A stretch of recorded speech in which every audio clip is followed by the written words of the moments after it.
Hi there smartphone fans, this is Steven Fox again. Welcome back for another honest smartphone review here in Smartphone Wars. And today I have here for you the cheapest bezel-less phone, Leagoo KIICAA Mix. Yes, another mouthful from China. Is the cheapest bezel-less phone any good? Does it suck?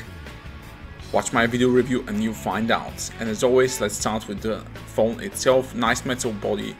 Very light and thin device with a great display to body ratio, dual cameras, decent battery, fast octa-core chip, and what looks like a decent camera. And it does have voice over LTE or VoLTE and USB Type-C, along with a front fingerprint scanner that can be used for unlocking and for navigation as well. This is running Leagoo OS, custom OS on top of Android 7 Nougat, and as you can see, the phone looks incredible, but looks aren't everything. Do remember this thing that I'm pointing out, because I'll get to it a bit later on in the review.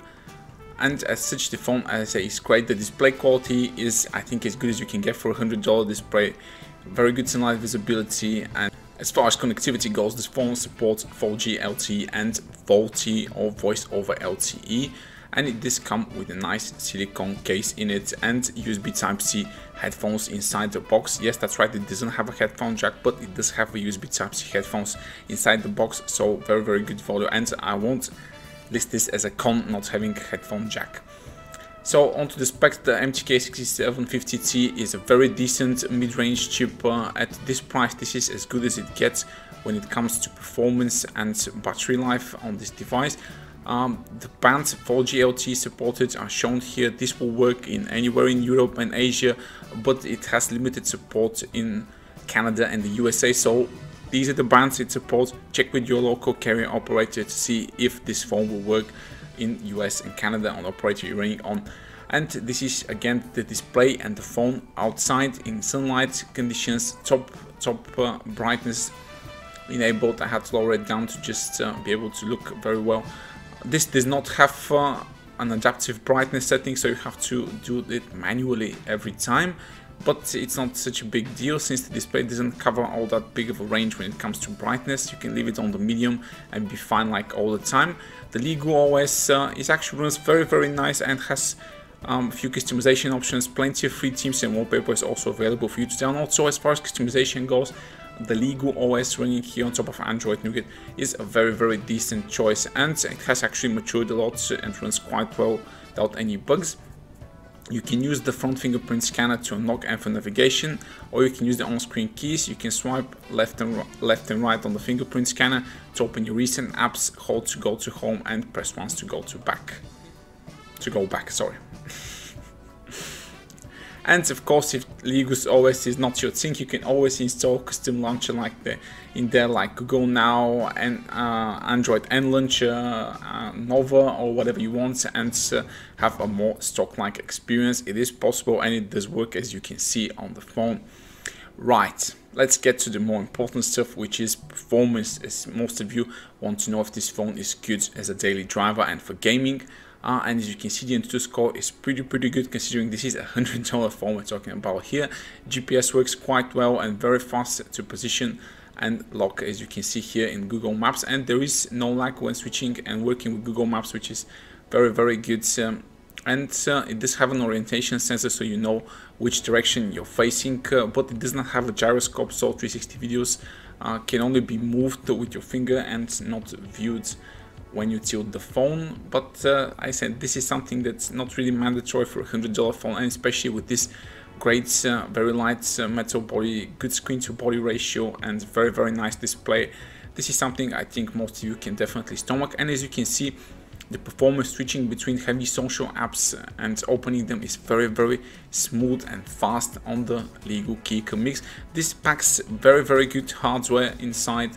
So for a $100 phone, it will definitely feel very fast to you if you're coming from another budget device, especially something like Snapdragon 410 and MTK6737M, which are the budget phones of last year. This definitely trumps all of them and is a very good daily driver in my books when it comes to the performance you need for your everyday tasks.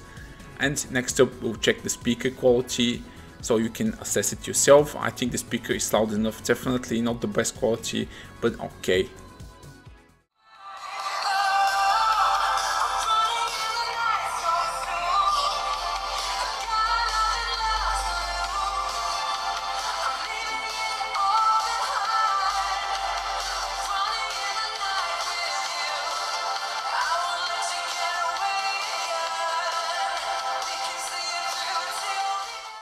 And while we're still on about the display here, I said this is an amazing screen to body ratio. Yes, the phone is not truly bezel-less, but it is bezel-less you can get for $100, and with maybe around 84 to 85% screen to body ratio, this is absolutely amazing value for those looking for an amazing screen display experience. It does support mirror vision, and it has a blue light filter for reading as well. And as you can see, in direct sunlight, it can be viewed. Everything you can play on it will be viewed, and the display brightness is very good, considering again this is $100 phone. We're talking about colors are accurate. This is a very fine display phone, and inside it just looks incredible. You play some media on it, very good quality, clip something Full HD, and it will look great on the Leagoo KIICAA Mix display. Now this display is 5.5 inches, but the phone is very small to do the great screen to body ratio, and it's definitely as small as Redmi 4X and other 5-inch phones, so you get a 5.5 inch experience on a 5-inch size phone, which is absolutely great. And let's take it outside to the same clip to show you. Here it is. So you can see this is outside on my terrace, definitely viewable very well on this display, and I'll show it again in absolutely direct sunlight. This is outside is super sunny, and the glossy screen protector actually does not help me, but the display quality is very good. And about those USB Type-C headphones, you definitely need them, since the worst thing about the Leagoo KIICAA Mix is that the guy who engineered it decided to not put the microphone speaker on the bottom, but on the top just above the display, but decided to put it here on top of the phone. And when somebody calls, if you're trying to talk in the normal way, the sound just goes away from you, and the people around you will hear it more than you do, so you have to tilt it to actually be able to talk on it. But I just use the USB Type-C headphones for talking on this phone for the best experience. And now it's time for gaming, and I'm sorry I did the gaming test outside. They might be a little bit too sunny for you, but again, you can definitely check the display quality in broad sunlight. Again, the display is very good, and the phone gaming performance is excellent, considering this is a Full HD display. I ran a few moderate 3D titles and a few heavy ones. I don't have all of them on clip, but I can tell you that games such as this Skyforce Reloaded, FC9, which is by far one of my favorite shooters on Android, run flawlessly on the Leagoo KIICAA Mix, and after 15-20 minutes of gaming, I didn't experience any throttling or overheating on the device. So this is a very good gaming device for moderate 3D games, and even some of the heavier titles like Asphalt 8 and Mortal Kombat 5 also run very decently with a few skipped frames on the Leagoo KIICAA Mix. So very good gaming phone at this price point in my books. Definitely worth the purchase if you're looking for a gaming device at this price with good display and performance. About battery life on this device, the software is still in early stages, and for some reason I couldn't get any battery stats to show. It just says battery information is not available, but I've played a loop Full HD video on it for like 8 hours, and I got like 5% battery life. So this is very okay if you want to view lots of media on it. And the display, if you're looking for gaming screen on time, maybe around 4 hours on a full charge battery. So again, good battery life, but not amazing. And when it comes to camera quality here, and it's something that I really wish they wouldn't have put in there, is dual cameras. And the thing is that they've put the second dual camera is really poor, and the SLR effect is more of a miss than a hit in most situations. I do recommend you avoid it at almost all costs, because half of the times you'll definitely not get the image you want to get, because the depth of field is not accurate. They might fix that with the software update, since there's a few other things that in the camera they definitely have to optimize it with another update, and they will issue one this month. I've been in contact with Leagoo, since the camera sometimes is unable to focus correctly as well. But if you take 2 snaps, one of them will definitely be good, and the low light performance of the camera is definitely on par with what you expect from a $100 phone, considering this is not a camera oriented phone. This is a screen display and size oriented device. But even as such, on a good light, the OmniVision sensor provided in here on the both the front and the back camera actually delivers decent results.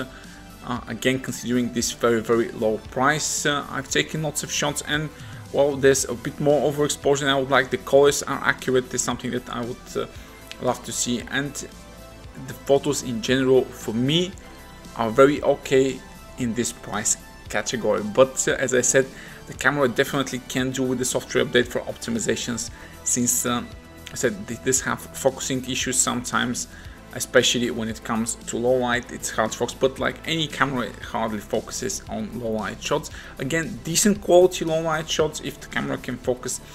These both cameras are actually quite decent at this price, but don't expect anything sensational from them. They're using the same sensor for the front and the back camera, so selfies are actually a bit better than main shots, because you don't get that much expectations for selfie camera. Even like super low light situations, you can still make out something from the selfie camera, which is great. Unfortunately, no matter how much they optimize the camera and updates, the video quality absolutely for me sucks. On like a very good sunny day, you can get an okay video, but it's very shaky. So if you're walking, it definitely won't have the effect you're looking for. And don't even try using it in low light, because you get seasickness from it. And now it's time to wrap it all up for the Leagoo KIICAA. So for $100 you get the best display and screen to body ratio with very decent performance, excellent build quality I'm at on this phone, decent battery life, and of course at a very low price. And even the cameras are decent if they actually do a software update to fix those, but they really can't fix the video quality, adding a gyroscope, that's bad dual camera and no notification LED, and especially that calling thing, you have to hold the phone sideways to actually be able to talk on it. You can buy the phone from the link in the video description below if you like it. Subscribe to my channel, give the video a thumbs up if you like it, and come back for more honest reviews on the phone. Stick around.